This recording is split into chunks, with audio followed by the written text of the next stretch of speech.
Hey, I wonder if they're really not here after all.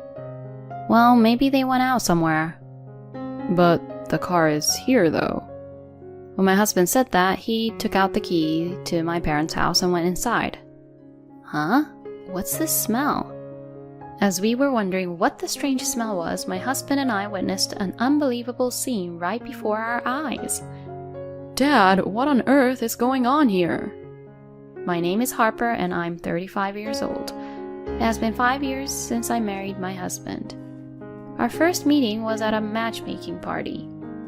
At that time, I wasn't particularly thinking about getting married or anything, but my friend insisted that I should join, saying it would be a good opportunity.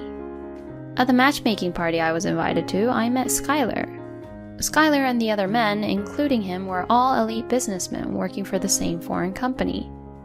So it seems like my friend was determined to make the matchmaking party a success. To be honest, I thought I would be content as long as I worked and had a decent life, so I didn't change my attitude based on someone's profession. But I joined the party along with him. The women attending the party were eagerly trying to obtain something they didn't have, their eyes filled with ambition.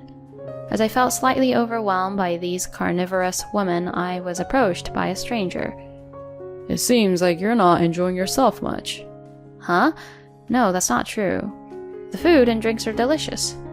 You're at a party and you're going to tell me what you think of the pub?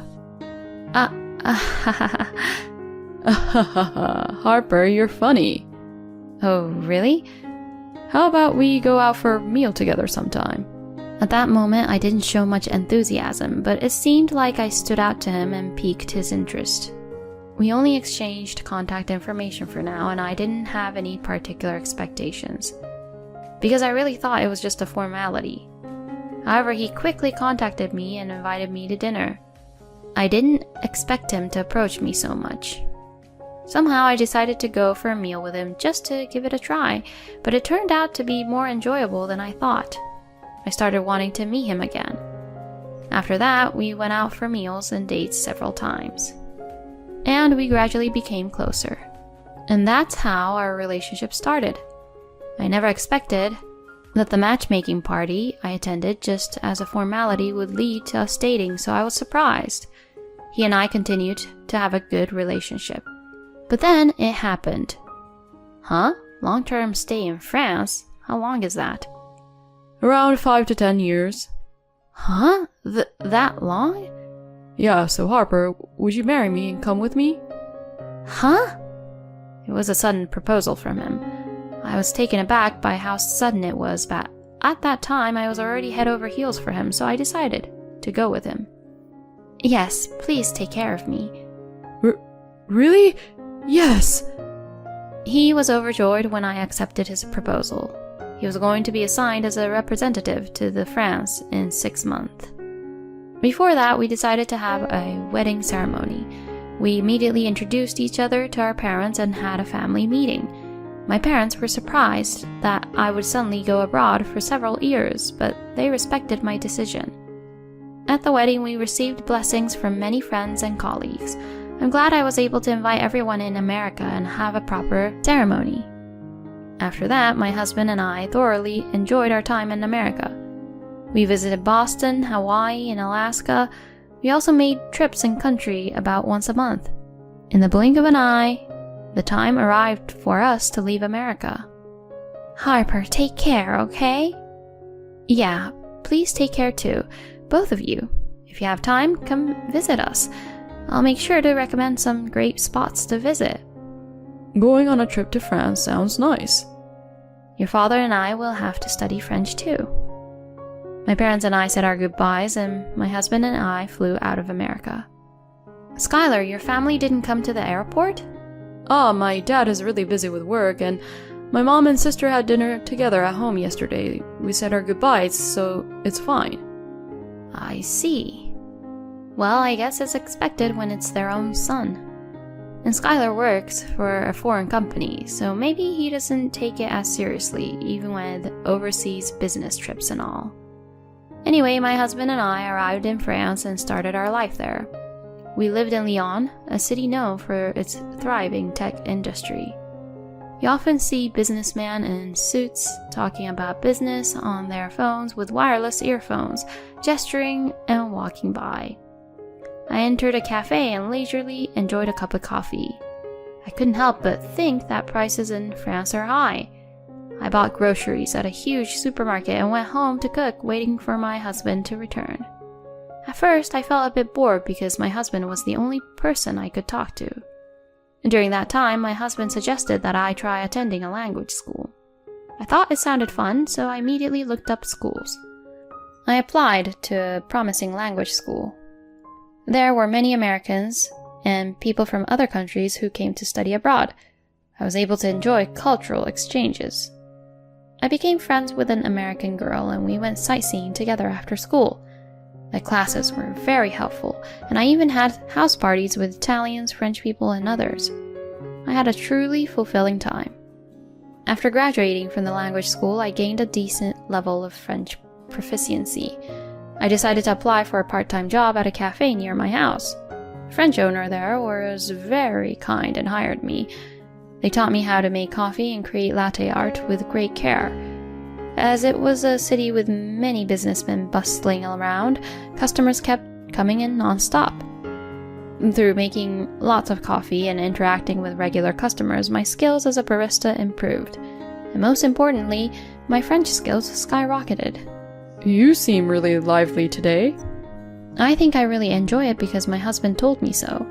I was very anxious about living in a foreign country before coming here, but it turned out to be fulfilling and enjoyable. In no time, several years have passed, and I've completely adapted to the French way of life. And as promised, my parents came to visit. But both of them were surprised to see me speaking French fluently in shops and such. You seem to have become more like a French person in your demeanor. You've become brighter compared to when you were in America, haven't you? Indeed, I may have become brighter as I interacted with the locals. My parents seemed to have thoroughly enjoyed their sightseeing in France, which was great. Afterward, my husband and I continued our life in France for a while. Before we knew it, 5 years had flown by since coming to France. During that time, my husband received a message from his mother and sister saying they were coming to visit. Is Dad not coming?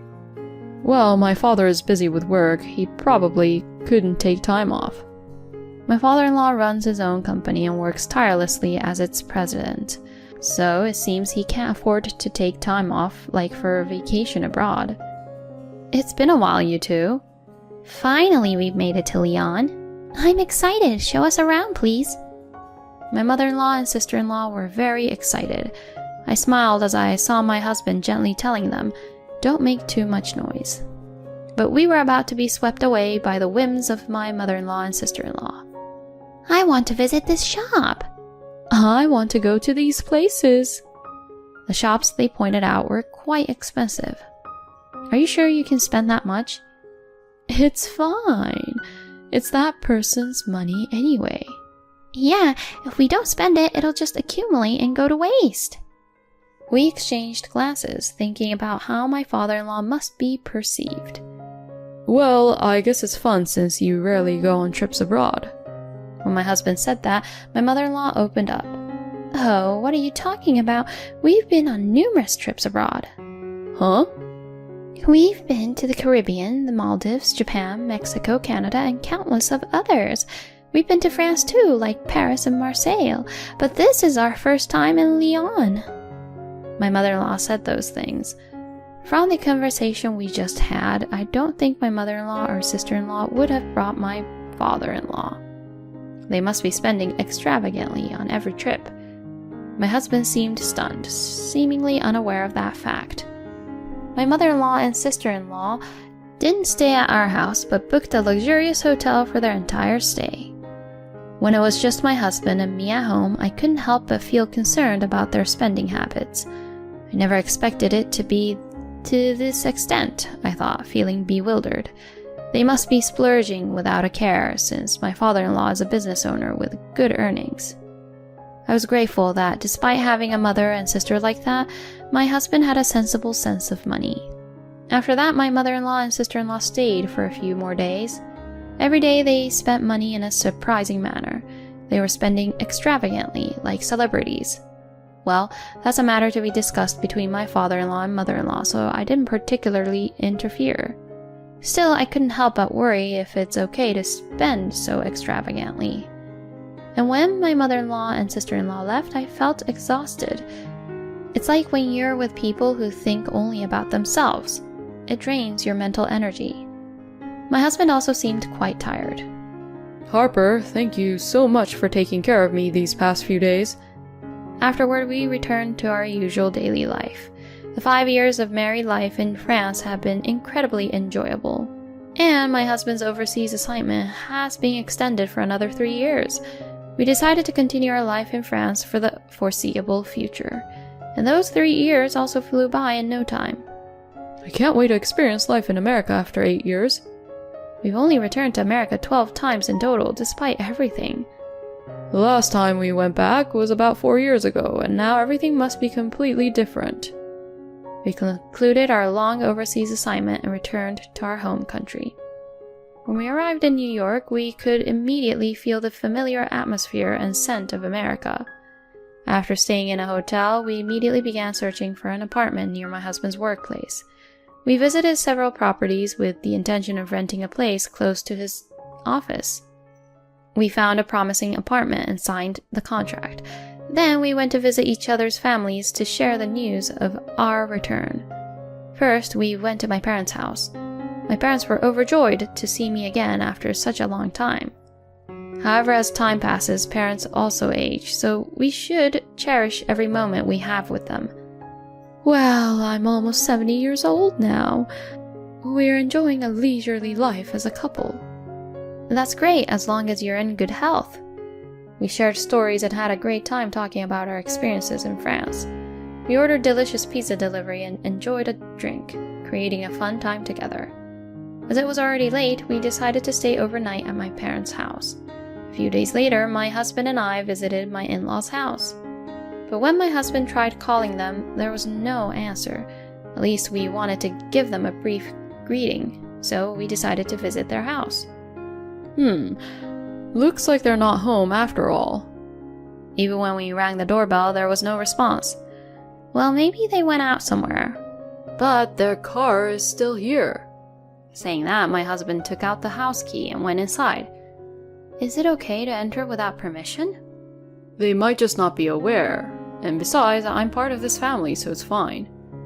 Reluctantly, I followed my husband into the house. What's the smell? As soon as we entered the house, we were hit by a strong and pungent odor. Wondering what the smell was, my husband and I witnessed a shocking scene. Dad, what on earth is going on here? To our surprise, my father-in-law was crawling on the floor in his current state. We didn't ask how long he hadn't washed his clothes, but compared to the last time we saw him, he looked extremely thin. The smell was probably due to the fact that he hadn't been bathing. Dad, what happened? What about Mom? As my husband desperately asked, my father-in-law spoke in a barely audible voice, mentioning something about needing food. I quickly checked the kitchen and found a few cans of soup, so I decided to make soup for him. In the meantime, my husband cleaned up the dirty room and, following my instructions, wiped my father-in-law's body. Just that much made my father-in-law look cleaner than before. Dad, the soup is ready. Can you sit up? I'm sorry. The truth is, I injured my legs and back, and I can't get up on my own. Huh? My husband and I were speechless upon hearing this surprising fact. It seemed that my father-in-law had reached a state where he needed care, and we had no idea about it since we hadn't heard anything from my mother-in-law. In a hurry, my husband and I supported my father-in-law and helped him sit on the sofa. Then my husband cooled down the soup and fed it to his father. It feels like a dream. I can't remember the last time I had a warm meal like this. What do you mean, Dad? Let's hear the full story after we go to the hospital. We immediately called a taxi and took my father-in-law to the hospital. He was diagnosed with malnutrition and needed to be hospitalized urgently. According to the doctor, his condition was quite critical. After receiving some intravenous fluids and calming down a bit, we listened to my father-in-law's story. How could Mom and the others? The story we heard there was shocking.